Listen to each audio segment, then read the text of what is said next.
নমস্কার সুপ্রিয় দর্শক, কেমন আছেন? জয় জওয়ান জয় কিষান।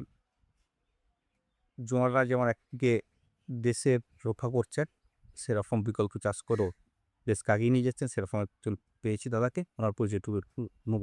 নমস্কার দাদা। নমস্কার। আপনি এই মুহূর্তে কোথায় চাষ করতে চাইছেন? আমি বাঁকুড়া ডিস্ট্রিক্ট বিষ্ণুপুর মরার গ্রাম। মোরার গ্রামে। হুম। এর আগেও তো আপনি অনেকটা চাষ করেছেন। হ্যাঁ। এর আগে কত প্ল্যান্ট লাগানো আছে? ৮০ পিস ৮০ পিস লাগিয়েছেন। অল্প করে শুরু করেছিলেন। শুরু করেছিলাম। এখন কয় একর করতে চাইছেন? এখন ২ একর। ২ একর করতে চাইছেন। হুম। সুপ্রিয় দর্শক, কৃষিতে সমৃদ্ধ হলে দেশ কিন্তু এগিয়ে যেতে পারে। এটা আজকের দিনে আমরা অনেকেই জানতে পেরেছি বা প্রত্যেকেই জানে।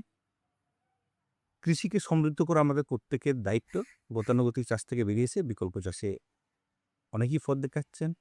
মানুষজনেরা সেরকম দাদা একজন।